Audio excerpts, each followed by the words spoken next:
Alors, voici un homme qui est aussi explosif qu'une centrale nucléaire russe ou japonaise. Éric Duhem, bonjour. Bonjour, Richard. Alors, le plan Nord, selon Jean Charest, c'est la meilleure chose qui est arrivée au Québec depuis l'invention de la poutine au foie gras, alors que pour Jacques Parizeau, c'est une calamité. Qu'est-ce qu'il y en est? Écoutez, Jacques Parizeau est sorti hier, a fait une sortie remarquée dans Le Devoir où il dit que les Québécois sont en train de se faire avoir avec le plan Nord de Jean Charest.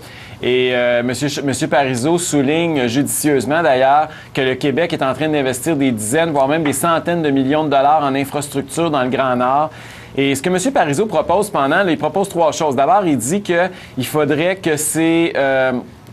le Québec soit compensé par des actions dans ces compagnies-là équivalentes au montant qu'il investit dans les infrastructures qui vont servir à ces entreprises-là. Il propose la création d'une nouvelle société d'État et il propose un nouveau système de redevance qui serait évidemment plus généreux pour les coffres du gouvernement. Il s'est fait répondre hier par le ministre Clément Gignac, le ministre responsable de l'Industrie, qui lui a dit, écoutez, le Québec n'a pas attendu après Jacques Parizeau qu'il fasse cette déclaration-là pour agir. On a déjà 37 qui nous appartient des actions de la plus grosse compagnie de diamants au Canada, Stornoway, et on s'apprête encore à investir des milliards. Et donc, ils ont un peu mis les propos de Jacques Parizeau de côté. Mais M. Parizeau soulève effectivement des bonnes questions. C'est les solutions que je trouve qui sont mauvaises, mais les questions, elles sont excessivement pertinentes. Pourquoi les contribuables devraient verser des dizaines, voire des centaines de milliards de dollars en infrastructures publiques pour des infrastructures qui n'ont de public que le nom et que le financement? Parce qu'en réalité, elles vont servir strictement à des entreprises minières ou gazières peut-être éventuellement, mais... C'est-à-dire, ces entreprises-là viennent ici en disant on a besoin de routes pour nos canons, on va vous le faire, on va faire votre route, faites-vous-en pas, puis on a besoin de téléphone, on a besoin d'un port en eau creuse, on va vous le faire, on va vous le payer, on va investir des millions là-dedans. En même temps, Éric, si on leur donne pas ces cadeaux-là, ils vont dire bon, on vient pas, puis on va aller ailleurs, non? Bien, écoute, ce qu'on pourrait faire aussi en compensation, il y a plein d'autres pays dans le monde qui font du développement différemment, c'est de dire à ces entreprises-là, bien écoutez, la route, elle va vous appartenir, construisez-la, puis occupez-vous-en, c'est votre route. Le port, on va vous donner des droits de le faire, mais faites-le à vos frais, pas aux frais du contribuable québécois. Il y a plein de développement qui se fait comme ça ailleurs dans le monde. Pourquoi qu'au Québec, il faudrait que ce soit le gouvernement qui contrôle tout? On a toujours cette manie-là. Et là, cette volonté d'intervention excessive du gouvernement du Québec, elle se limite malheureusement pas juste aux infrastructures publiques. On l'a vu hier, le Parti québécois qui est sorti, qui nous prévient d'une possible invasion chinoise, imagine-toi donc.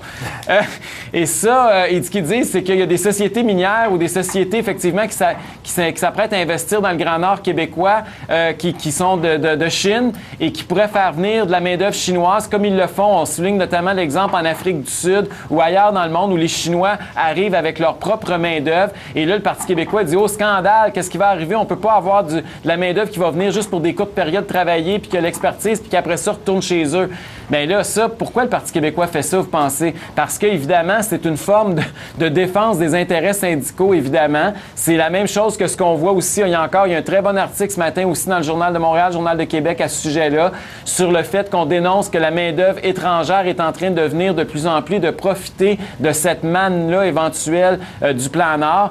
Comme il y a des Québécois qui travaillent en Alberta présentement, on en connaît tous du monde qui sont allés en Alberta à cause du boom pétrolier. Ils ont besoin de la main-d'œuvre spécialisée, puis le Québec est content et fier et profite du fait qu'on envoie de la main-d'œuvre là-bas. Et pourquoi on ferait pas la même chose au Québec? Ça, j'ai aucune espèce d'idée. Mais là, Éric, là, c'est drôle parce qu'on dit tout le temps on a créé de l'emploi. Puis regardez l'emploi. Oui, mais combien ça a coûté créer cet emploi-là? Puis là, on dit, les entreprises viennent ici. Ben oui, ils viennent ici. C'est parce qu'on leur donne des cadeaux. Mais ça fait penser sur un gars qui est dans un bar de danseuse. Puis regarde, la danseuse, elle me sourit. Je pense que j'ai une touche. Ça fait 20 danses que tu y fais faire. C'est pour ça que tu souris. Portefeuille innocent.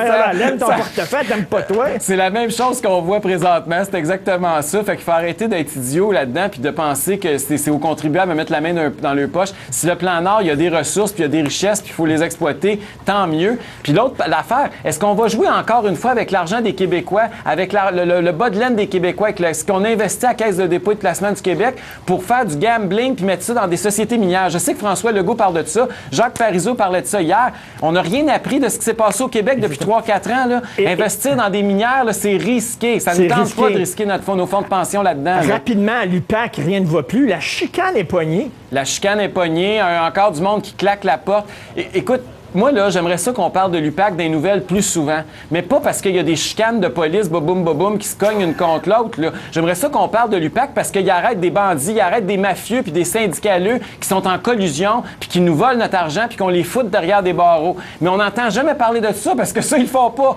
Tout ce qu'ils font, c'est qu'ils sortent des journaux pour se bitcher un et l'autre puis pour chialer avec des chicanes internes de police. On dirait le PQ. On dirait le PQ, exactement. C'est le pays, la police péquiste. Et le problème, c'est que pendant ce temps-là, qui arrête ces gens-là? Puis, ultimement, à qui ça sert tout ça? Est-ce que c'est tout un paravent? On est en train de se faire avoir avec une espèce de fausse As-tu vu le gars unité? qui ont arrêté l'opération Marteau? Le gars, là, il a été presque relâché. C'était quelqu'un qui travaillait pour une municipalité. Il s'était fait payer 2 aiguines puis un marteau, je pense. C'est des petits Écoute, menés, puis c'est les ça, piranhas c'est ça. sont gros de même, puis on les voit pas, puis ça, il y a personne qui le touche.